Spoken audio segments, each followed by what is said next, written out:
आजिकली घर कांथरे क्राक हेबा एक कमन प्रोब्लेम हेलानी। घर मध्य जितक भी क्राक आसे से प्लास्टर पर होता क्राक एक मुख्य कारण थाए। घर कंस्ट्रक्शन समय रे प्लास्टर ठीक से नकले यही क्राक मुख्यतः आसी थाए। घर मध्य क्राक आसवा द्वारा आपन टेंशन रही था एवं घर वीक होगा सह आपण घर लुक्स कंप्रोमाइज होता है। आज भिडियो रे मु आपन किछि टिप्स कहिबी जहाँ को प्लास्टर समय फॉलो करने द्वारा आपण घरे केबे भी क्राक आसीबो नाही। भिडियो स्टार्ट करने आगे कही रखुची जदि आप हाउस प्लानिंग डिजाइनिंग कंस्ट्रक्शन कि इंटेरियर करार अच्छी तेज आप साइड डिजाइन खंड जोगाजोग करेंगे। आम पाखे एक्सपीरियंस इंजीनियर सह स्किल टीम अवेलेबल अच्छा।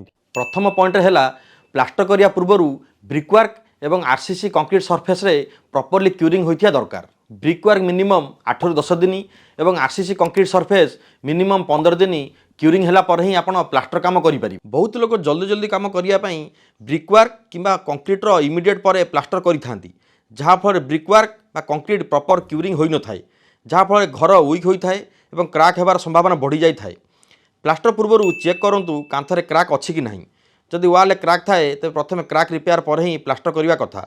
जदि विदाउट क्राक रिपेयर प्लास्टर करुँच तेज प्लास्टर मध्य क्राक आसी थाए। प्लास्टर पूर्व चेक करूँ electrical pipe plumbing pipe door window चौकाठ काम कंप्लीट होता निहाती दरकार। जदि यही काम पर करुँच तेज स्मॉल एरिया पर प्लास्टर करा पड़ी थाए। ये स्मॉल एरिया क्यूरिंग हो पारे ना जॉइंट जगह क्राक आसबार चान्स थाए। ब्रिकवर्क समय पॉइंटिंग निहाती करूँ जहाँपर ब्रिक जॉइंट प्रॉपर्ली फिलिंग होता है।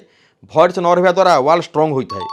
पॉइंटिंग समय वाल ग्रुप निहाती करूँ जहाँपर ब्रिकवाल एवं प्लास्टर मसला बा मोटार मध्य स्ट्रंगेस्ट बॉन्ड होता है। प्लास्टर पूर्व आरसीसी सरफेस एपरी कलम बीम स्लाब को चिपिंग बा हैकिंग निहाती करूँ।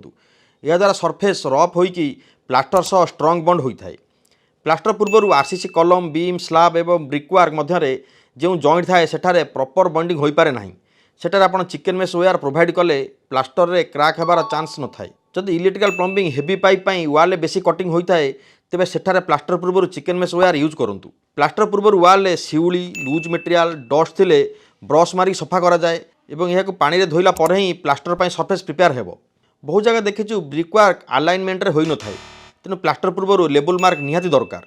जहाँ पर ब्रिकवर्क रे जहाँ भी अंडुलेसन अनअलाइनमेंट सब थाए ताहा प्लास्टर समय मेकअप हो जाए। प्लास्टर 1 आवर पूर्व वाल पानी दि जाए जहाँफल वाल मोटार बा मसलार पानी शो कर न थाए। यही प्लास्टर रे वाटर प्रेजेंस लगी केमिकल रिएक्शन हाइड्रेशन प्रॉपर्ली हेबा द्वारा प्लास्टर स्ट्रंग हुए। प्लास्टर समय वाल सीमेंट स्लरी बा सीमेंट घोड़ा दि जाए जहाँ वाल एवं प्लास्टर मध्य बॉन्डिंग क्रिएट करें। यही स्लरी बा घोड़ा बेसी पतला कि बेसी मोटा हो न दरकार। वाटर सीमेंट रे प्रॉपर मेंटेन हेबा दरकार। एबे सरफेस प्रिपरेशन पर आपण प्लास्टर वर्क करेंगे किंतु यह पूर्व प्लास्टर पर यूज होता मटेरियल भल क्वालिटी हेबा निहाती दरकार। जपरि सीमेंट भल क्वालिटी एवं भल ब्रांडर होइतिबा दरकार। सीमेंट 3 मासर ओल्ड बा एक्सपायर होई नथिबा दरकार नहले प्लास्टर स्ट्रंग न होबारु क्राक हेबार चान्स थाए। प्लास्टर यूज होतिया बाली बा सैंड क्वालिटी भल हेबा निहाती दरकार। जेपरि सेतिरे माटी गोड़ी भली इंप्यूरिटी नथिबा दरकार। जदि यही सब इंप्यूरिटी प्रेजेंट थाए तेबे ताहाकू जाली साहाय्य स्क्रीनिंग करिकी बाहर करिया को पड़ी थाए। प्लास्टर पर माटी गोड़ी झड़ीकी प्लास्टर खराब देखा जाए। प्लास्टर यूज होतिबा बाली बेसी मोटा बा बेसी पतला होई नथिबा दरकार। प्लास्टर मिक्सिंग होतिबा पानी ड्रिंकेबल वाटर होइथिबा दरकार। बहुत जगह बेसी आयरन सल्टी वाटर बा मिनेराल थिया पानी रे प्लास्टर करबा द्वारा प्लास्टर जल्दी वीक हो जाए थाए। किछि जगह वेस्ट पानी जेपरि ड्रेनेज पोखरीर पचा पानी मध्य यूज करिथांती ताकू आपण अवॉइड करिया कथा। प्लास्टर मोटार बा मसला जेउठार मिक्स होउथाए ताहा नीट एंड क्लीन होइथिबा दरकार नले ग्राउंड रे थिया माटी गोड़ी डस्ट प्लास्टर रे मिसिकी प्लास्टर वीक करिथाए। प्लास्टर मिक्सिंग होउथिबा सीमेंट एवं सैंड प्रॉपर रेशियो रे हेबा दरकार। सीमेंट एवं सैंड रेशियो 1:4 टू 1:6 रेशियो रे करिया कथा। 1:6 रेशियो ठारू कम सीमेंट भाग में प्लास्टर केबे करवा कथा नुहे। प्लास्टर मोटारे सीमेंट और सैंड मिक्सिंग प्रॉपर होमोजिनियसली हेबा दरकार। बहुत जगह जल्दी जल्दी काम सीमेंट और सैंड भलरे मिक्सिंग करन थांती केउठार सीमेंट बेसी रही जाए तो केउठार खाली बाली रही जाए थाए। प्लास्टर मोटार बा मसला मिक्सिंग हेबार चेष्टा करंतु जेते जल्दी हेबो यूज करबाकू मैक्सिमम 2-4 घंटा भितर ही यूज करंतु। बहुत जगह सीमेंट और सैंड मसला बेसी मिक्स कर दी थांती जहाँपर से दिन मसला बंची जाए थाए ताकू नेक्स्ट डे यूज कर दी थांती। नेक्स्ट डे को सही मोटार बा मसला स्ट्रेंथ न थाए ता प्लास्टर पर जल्दी ही झड़ीकी कांथरू बाहरी जाए थाए। प्लास्टर थिकनेस 6 mm ରୁ 16 mm भितर रखंतु। जदि आरसीसी सरफेस अच्छी जेपरि कलम बीम स्लाब स्टेयरकेस सेठारे मिनिमम 6 mm प्लास्टर करें। वाल 12 mm ରୁ 16 mm प्लास्टर करें। जदि याडर बेसी मोटे प्लास्टर करार थाए तेज 2 थर प्लास्टर करूँ। प्रथम प्लास्टर करी रफ करी नेक्स्ट डे सेकेंड प्लास्टर करें।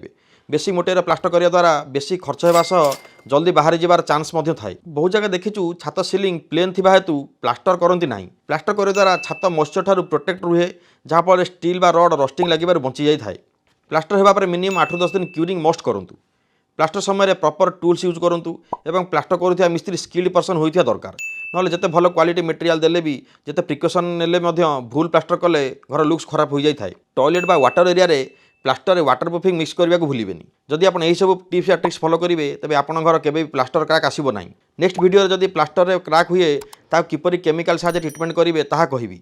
से वीडियो देखा आम यूट्यूब चैनल और फेसबुक पेज को सब्सक्राइब और फॉलो करने भूलें। वीडियो एंड करने आउ थे कही रखुच्छी जदि आप हाउस प्लानिंग डिजाइनिंग कंस्ट्रक्शन कि इंटरवार करार अच्छी तेज आप साइड डिजाइन कंट्री जोगाजोग करेंगे। वीडियो इनफर्मेटिव लगे सांग साथी शेयर करेंगे भूलें। आज नमस्कार, जय जगन्नाथ।